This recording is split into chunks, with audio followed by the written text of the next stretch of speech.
किसान भाइयों, हमारे यहाँ जो फल एवं सब्जी परीक्षण है उसके भी हम उत्पाद तैयार करते हैं। हमारे यहाँ इसके लिए भी एक इकाई है और वहाँ पे महिलाओं को प्रशिक्षण दिया जाता है।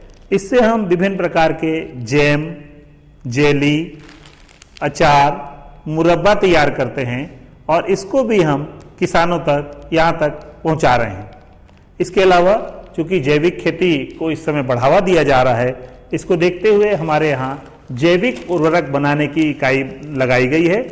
इसमें हम राइजोबियम कल्चर, पीएसबी, एजेटोबैक्टर, एजोस्पाइरलम जैव उर्वरक तैयार करते हैं और बहुत ही कम लागत में हम इसको किसानों तक पहुंचाने का प्रयास कर रहे हैं तथा इसके बारे में हम विभिन्न कृषि विज्ञान केंद्रों के माध्यम से किसानों को सलाह देते हैं कि जैविक खेती के लिए इनका प्रयोग जरूर करें। इनकी कीमत भी कम होती है, इससे मृदा की उर्वरा शक्ति भी बने रहती है। इसी कड़ी में हमारे यहाँ एक छत्तीसगढ़ खेती त्रैमासिक पत्रिका का प्रकाशन किया जाता है। ये इसकी वार्षिक सदस्यता शुल्क हम लेते हैं और किसानों को घर बैठे उनके घर के पते से हम इनको पहुंचाने का कार्य करते हैं। ये त्रैमासिक पत्रिका है और इसमें जो लेटेस्ट, जो नवीनतम जानकारी है उसको हम किसानों तक पहुंचाते हैं। हमारे यहाँ एक कृषि अभियांत्रिकी संकाय में एक इकाई है जिसमें कि हम किसानों हेतु छोटे छोटे कृषि यंत्र, खासकर बैल चालित हस्तचालित कृषि यंत्र बनाते हैं। ये जो मेरे हाथ में देख रहे हैं मेज सेलर है, ये मक्के के दाने को निकालने का काम करता है। जब हम इसमें मक्के को घुमाते हैं तो उसका दाना आसानी से निकल जाता है और इसकी भी बहुत अच्छी डिमांड हमारे किसान भाइयों से आती है। हमारा उद्देश्य है कि हम इस कृषि उत्पाद केंद्र की सहायता से हम इस उत्पाद को किसानों तक पहुंचाएं। ये लो और बताओ। बस। अरे ये क्या भैया जी, बस इतनी सी रासायनिक खाद? किसानी छोड़ रहे हो क्या? किसानी नहीं, नादानी छोड़ रहे हैं। मिट्टी की जांच कराई है।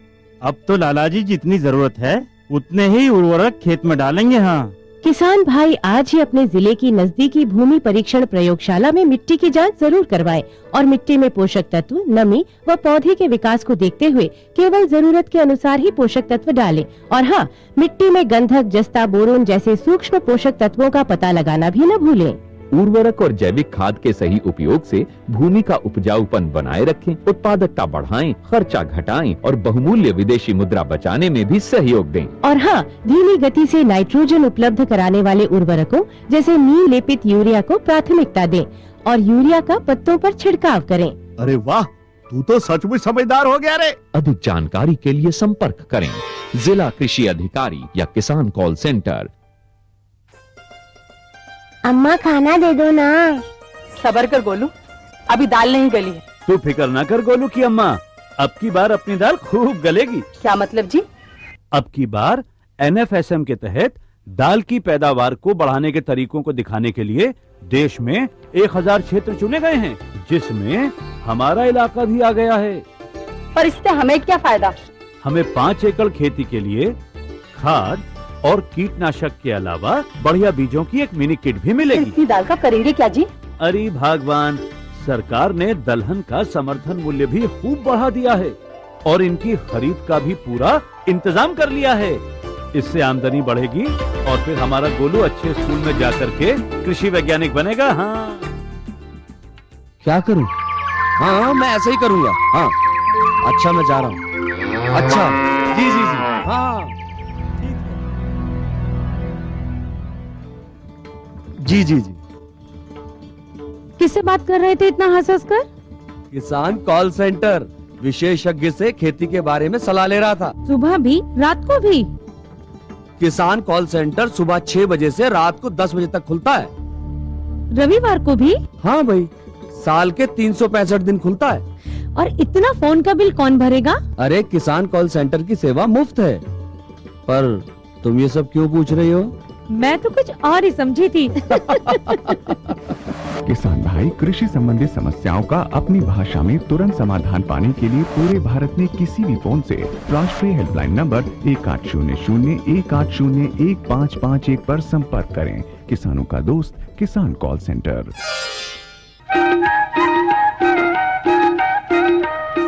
कार्यक्रम देखने वाले सभी किसान भाइयों को हमारा प्यार भरा नमस्कार। किसान भाइयों, हमारे इस कार्यक्रम में आपको विभिन्न प्रकार के फसलों के बारे में नई नई जानकारी मिलते रहती है। आज हम आपको सरसों की फसल के बारे में जानकारी देंगे। सरसों की फसल आधुनिक और वैज्ञानिक विधि से कैसे करें, आइए जानकारी लेते हैं। छत्तीसगढ़ के किसानों के लिए सरसों एक आर्थिक महत्व की फसल बन रही है। सरसों की फसल में 38 से 42% तक तेल पाया जाता है, जिसका उपयोग प्रमुख रूप से खाने में किया जाता है। सरसों की खेती सभी प्रकार की भूमि में की जा सकती है, लेकिन यदि भूमि हल्की दोमट मिट्टी वाली हो तो और भी बेहतर परिणाम प्राप्त होते हैं। कृषि वैज्ञानिकों और विशेषज्ञों ने सरसों के लिए हमारे राज्य को भी उपयुक्त माना है। सरसों की खेती में इस बात का खास ख्याल रखा जाए कि भूमि में पानी का निकास सही तरीके से हो रहा हो। सरसों की फसल सिंचित और असिंचित दोनों ही क्षेत्रों में अन्य फसलों की तुलना में कम लागत में अधिक लाभ देने वाली होती है। ऊंची मांग और दाम की वजह से सरसों एक बहुत ही लाभदायी फसल बनी हुई है। सरसों की बुवाई हमेशा कतारों में की जाती है। किसान भाइयों को ये जानकारी होनी चाहिए कि बुवाई के समय भूमि में पर्याप्त नमी का होना अति आवश्यक होता है। बुवाई के लिए बीजों की मात्रा को भी ध्यान में रखा जाना चाहिए। 5 से 6 किलोग्राम प्रति हेक्टेयर या 750 से 800 ग्राम प्रति हेक्टेयर की दर से बुवाई करें। सरसों के बीजों को 2.5 से 5 सेंटीमीटर तक की गहराई तक ही बोएं। बीजों को सीड ड्रिल या देसी हल से बोएं तो ज्यादा उचित होता है। सिंचित जमीन में 2 कतारों के बीच की दूरी 1 फीट और पौधे से पौधे की दूरी 4 इंच रखें। इसी तरह असिंचित जमीन में कतारों के बीच की दूरी 1.5 फीट और पौधे से पौधे के बीच की दूरी 6 इंच होनी चाहिए। बुवाई हमेशा उत्तर दक्षिण दिशा में ही की जाए ताकि पौधों को पर्याप्त मात्रा में सूर्य का प्रकाश मिल सके। हमारे राज्य में बहुत से किसान सरसों के साथ मिलवा खेती भी कर रहे हैं, जैसे 1 लाइन सरसों और 4 लाइन चना या 1 लाइन सरसों और 7 लाइन चना। सबसे पहले खेत का जुताई कल्टीवेटर से 2 बार 3 बार जुताई करने के बाद उसके बाद रोटोवेटर चला के खेती को बढ़िया भुरभुरा बना के उसके बाद बुआई करने से बढ़िया रहता है। और सरसों की खेती सीड ड्रिल से बुआई किए हैं। इसमें 2 किलो सरसों का बीज और 5 तगाड़ी रेती मिला के सीड ड्रिल पद्धति से बोनी किए हैं। अब उसी में सीड ड्रिल में ही खाद का मिश्रण भी किए हैं। डीएपी खाद का उपयोग किया गया है। बोनी होने के बाद उसको पानी देके उगाए हैं। पानी पिलाने के बाद 1 हफ्ते के अंदर अंकुरन हो गया। ओल को देखते हुए खेती जैसे जैसे सूखते जाता है, पानी की जरूरत फसल को जैसे पड़ती है उस प्रकार से पानी पिलाते हैं। सरसों की फसल को पहली सिंचाई बुवाई के 35 से 40 दिन के बाद फूल आने से पहले और दूसरी सिंचाई बुवाई के 65 से 70 दिन के बाद फलियां आने के समय जरूरत पड़ने पर ही की जानी चाहिए।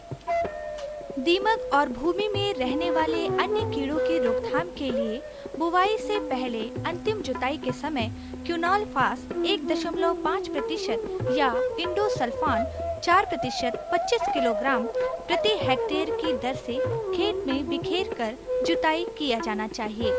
यदि देसी खाद यानी सड़ी गोबर की खाद उपलब्ध हो तो उत्तम परिणाम के लिए 80 क्विंटल प्रति हेक्टेयर की दर से बुवाई से 20 दिन पहले खेत में डाली जानी चाहिए।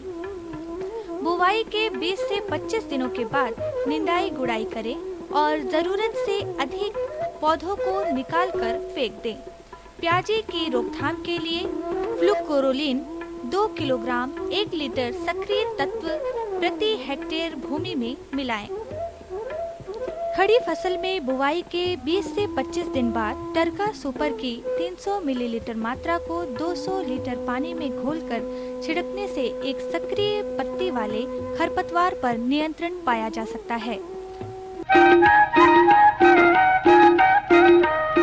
फंगीसाइड और फंगीसाइड दोनों लगने का उम्मीद रहता है, इसलिए पहले अपन बीज उपचार अति आवश्यक है और बीज उपचार को अपन बाविस्टिन पाउडर को घोल बनाकर उपचार किए, उपचार करके उसके बाद सीड ड्रिल पद्धति से बोनी हुआ है। सिंचित फसल के लिए 60 से 80 किलो नाइट्रोजन, 12 से 16 किलो प्रति हेक्टेयर और 30 से 40 किलो गंधक 8 किलो प्रति हेक्टेयर की दर से बोना चाहिए। नाइट्रोजन की आधी मात्रा और फास्फोरस की पूरी मात्रा बुवाई के समय में सिंचित खेत में और असिंचित खेत में इन सभी उर्वरकों की आधी मात्रा बुवाई के समय दें। जिंक की कमी पाई जाने पर 0.5% जिंक सल्फेट और 2.5% यूरिया का घोल बनाकर 10 से 14 दिनों के अंतर पर 2 छिड़काव करें। साथ ही एजेटोबैक्टर के टीके का प्रयोग करें। जिस प्रकार से बोनी हुआ है तो अपन लोग क्यारी पद्धति से पानी पिलाए हैं और हम लोग ये विशेष ध्यान रखते हैं कि पानी रुके मत, एक ढलान के हिसाब से पानी पिला देते हैं ताकि पानी जहां रुकता है वहां बीज खराब होता है, तो ढलान के हिसाब से क्यारी बना के पानी पिलाने का काम करते हैं। खाद में डीएपी, यूरिया, पोटास, सल्फर सभी का उपयोग हुआ है और दवाई में इसमें कीट में बोला जाए तो कीट विशेष तौर से कुछ नहीं लगता, इसमें मैनी बैठता है, तो मैनी के लिए कोई भी दवाई का उपयोग कर सकते हैं। तो जिसमें अपन लोग फाइटर दवाई उपयोग किए हैं, फाइटर दवाई से ही अपन मैनी के लिए फाइटर दवाई उपयोग करके मैनी को दूर किए हैं। सरसों की फसल में लगने वाले कुछ प्रमुख रोग इस प्रकार है। काला धब्बा, इस रोग में पत्तियों पर छोटे छोटे गहरे भूरे रंग के धब्बे बनते हैं जो बढ़कर चकत्तों का रूप ले लेते हैं। 40 से 50 दिन की फसल पर ये लक्षण दिखने लगे तो मैकोजेब फफूंदनाशी 1-2 किलोग्राम प्रति हेक्टेयर की दर से 15 दिनों के अंतर पर छिड़काव करें। चूर्णील आसिता, इसे पाउडरी मिल्ड्यू रोग भी कहते हैं। ये रोग पत्तियों, फलियों और तनों पर मटमैले धब्बे के रूप में दिखाई देता है। तापमान बढ़ने पर ये फैलता जाता है। इससे बचाव के लिए डिनोकार्य 0.05% का घोल बनाकर 15 दिनों के अंतराल पर छिड़काव करें। सफेद रोली रोग ग्रस्त पौधों के पत्तियों और तनों पर सफेद रंग के फफोले से बन जाते हैं। अति वृद्धि में तना पुष्पकम और पुष्पदंड सभी फूले दिखाई देते हैं। इस रोग से निवारण के लिए भी मैकोजेब या कैप्टॉन 2 किलोग्राम प्रति हेक्टेयर या जिनेब 2.5 किलोग्राम प्रति हेक्टेयर की दर से पानी में घोल बनाकर छिड़कें। चेपा या एफिड, सरसों पर ये कीट बहुत छोटा हरे पीले या भूरे काले रंग का होता है। ये पौधों के तने, पुष्पदंड, पुष्पकम, फलों आदि से रस चूसता है। ये बहुत तेजी से फलने वाला कीट होता है और पूरी फसल बर्बाद कर देता है। इसका प्रकोप बढ़ जाए तो बीज की उपज में 62% की कमी या तेल की मात्रा कम हो जाती है। इस कीट की रोकथाम के लिए सरसों की बुवाई समय पर करें। कीटग्रस्त टहनियों को शुरू में ही तोड़कर नष्ट कर दें। औसतन 1/3 पौधों पर 40 से 50 चेपा प्रति पौधा दिखने पर ऑक्सीडिमेटोन मिथाइल 25 EC या डाइमिथोएट 30 EC की 625 से 845 और 1000 मिलीलीटर मात्राओं को 800 लीटर पानी में मिलाकर 15-15 दिनों के अंतर पर पहला, दूसरा और तीसरा छिड़काव करें। मिलोथियान 5% या मिथाइल पैराथियान 2% चूर्ण को 20 से 25 किलोग्राम प्रति हेक्टेयर की दर से बुरकाव करें। सरसों की फसल को नुकसान पहुंचाने वाले कुछ और भी कीट हैं, जैसे चितकबरा कीड़ा, सरसों की आरा मक्खी। इनकी रोकथाम भी विशेषज्ञों की सलाह पर वैज्ञानिक पद्धति से किया जाना चाहिए। सरसों की फसल की बुवाई यदि देर से की जाती है तो उसमें चेपा या एफिड और सफेद रोली यानी व्हाइट रस्ट का प्रकोप बढ़ जाता है। सरसों की सुनहरी फलियां सोने से कुछ कम भी नहीं हैं। क्या हमारे राज्य के किसान सोने की फसल लेना चाहेंगे?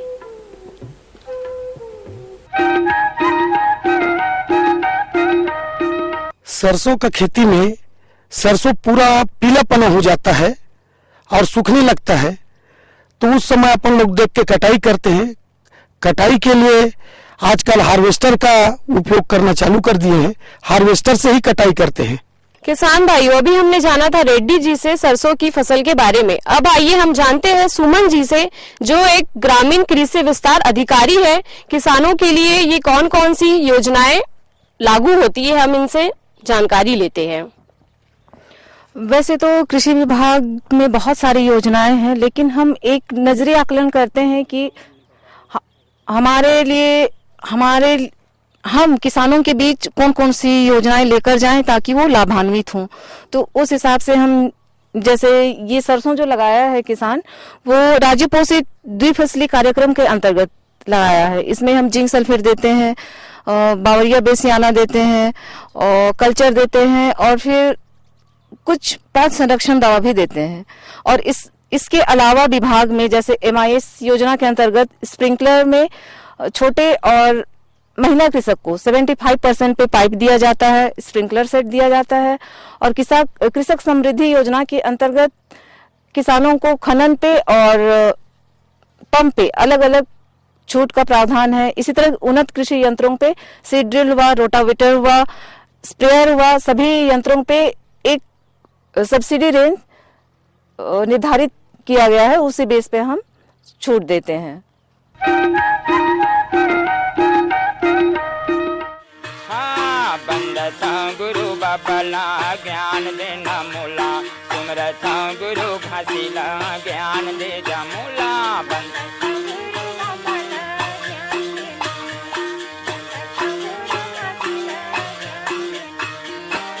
ज्ञान देना बाबा, ते ज्ञान देना मूला, ते ज्ञान देना गुरु, ते ज्ञान दे जा मूला, ते ज्ञान देना बाबा, ते ज्ञान देना मूला, ते ज्ञान देना गुरु,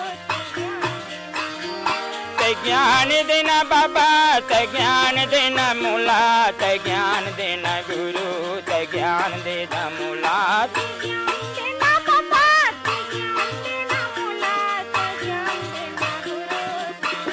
दे जमूला सुमरता गुरु बाबला ज्ञान दे जमूला, बंदता गुरु घासीला ज्ञान दे जमूला।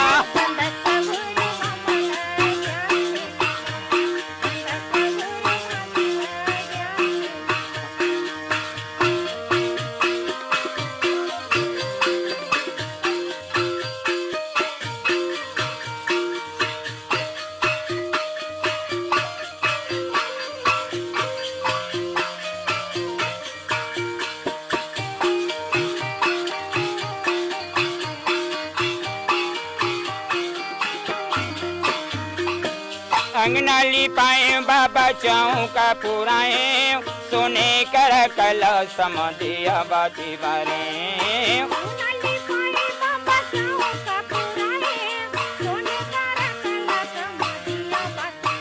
ये जी अंगनाली पाए बाबा चौका पुराए, सोने कर कल समदिया बाती बारे।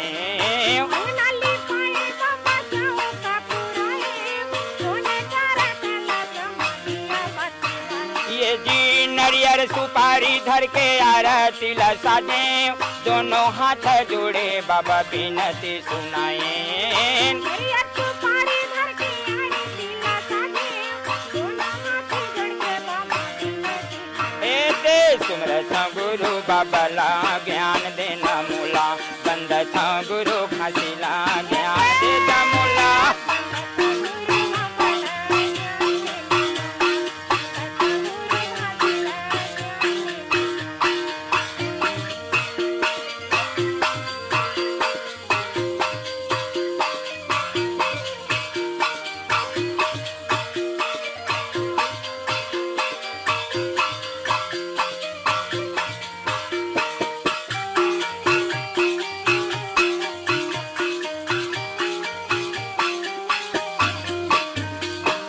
जब तक जी हाँ बाबा तोरे गुण गाओ नहीं मांगा सोना चांदी ज्ञान लखाओ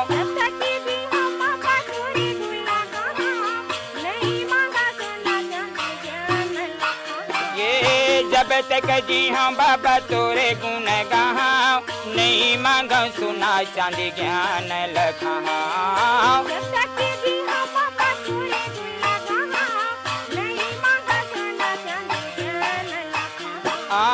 तोरे चरण के बाबा बने हन पुजारी अचरा पसारे बाबा खड़े हन दुआरी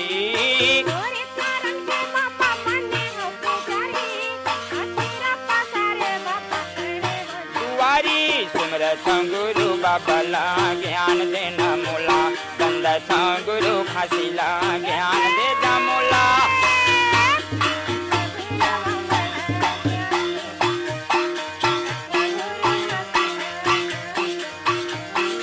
ज्ञान देना बाबा ते ज्ञान देना मूला ते ज्ञान देना गुरु ते ज्ञान देना मूला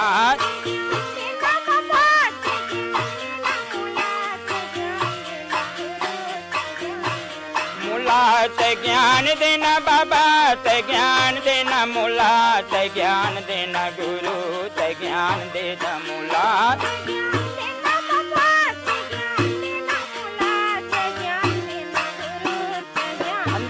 मूला सुमरत गुरु बाबा ला ज्ञान देना मूला बंदत गुरु घासीला ज्ञान देना मूला।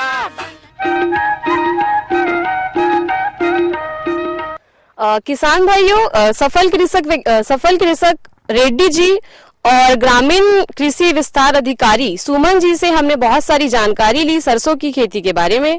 अगले अंक में कुछ अन्य विषयों के साथ फिर उपस्थित होंगे, तब तक के लिए नमस्कार।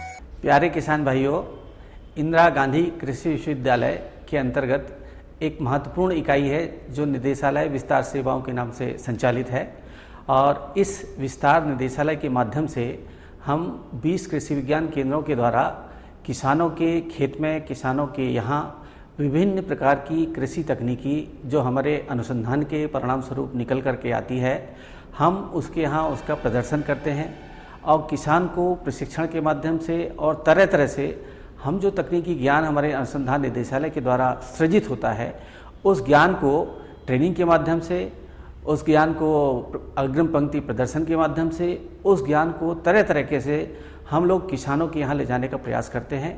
और हमारे विस्तार निदेशालय के माध्यम से हमारा एक कृषि प्रौद्योगिकी सूचना केंद्र यहाँ संचालित होता है और इस कृषि सूचना केंद्र के माध्यम से हम लोगों ने एक उत्पाद कृषि केंद्र विकसित किया है और इसका सबसे बड़ा उद्देश्य जो हमारे कृषि के परिणाम स्वरूप जो तरह तरह की हमारी फसलें होती हैं, इन फसलों के संरक्षण के लिए, इनके प्रसंस्करण के लिए हम तरह तरह के उत्पाद हमारे उत्पाद केंद्र के माध्यम से हम बेचना चाहते हैं और ये सारे की सारे उत्पाद हमारे कृषि के परिणाम स्वरूप या कृषि के द्वारा जो तकनीकी ईजाद की गई है उन्हीं का प्रतिफल है जो हम उत्पाद केंद्र के माध्यम से हमारे किसान भाइयों के लिए एक शुद्ध आहार के रूप में शुद्ध तरीके से वैज्ञानिक पहलू के आधार पर जो ये उत्पाद तैयार किए गए हैं, ये हम किसानों को उनकी सुविधा के लिए एक अच्छा शुद्ध उत्पाद जो है उनको उपलब्ध करा रहे हैं। और इसी कड़ी में हमारे तरह तरह के उत्पाद जो हैं हमारे अनेक कृषि विज्ञान केंद्रों के द्वारा तैयार किए जाते हैं। जैसे जगदलपुर के द्वारा, कृषि विज्ञान कांकेर के द्वारा, हमारा कृषि विज्ञान केंद्र जो अंबिकापुर में है उसके द्वारा जो है वो हनी तैयार किया जाता है। बहुत अच्छा शहद जो है उसके द्वारा तैयार किया जाता है। और इस प्रकार से अनेक उत्पाद हमारे कृषि विज्ञान केंद्र के द्वारा हमारे किसानों के लिए तैयार किए जाते हैं, ताकि हमारी कृषि तकनीकी, हमारे कृषि उत्पाद हमारे छत्तीसगढ़ राज्य के जन जन में और हमारे किसानों के पास तक पहुंच सके और वो हमारी तकनीकी से परिचित हों, हमारे कृषि उत्पाद से परिचित हों और इनको अपना करके वो अपना विकास करें। किसान भाइयों, हमारे यहाँ जो फल एवं सब्जी परीक्षण है उसके भी हम उत्पाद तैयार करते हैं। हमारे यहाँ इसके लिए भी एक इकाई है और वहाँ पे महिलाओं को प्रशिक्षण दिया जाता है। इससे हम विभिन्न प्रकार के जैम, जेली, अचार, मुरब्बा तैयार करते हैं और इसको भी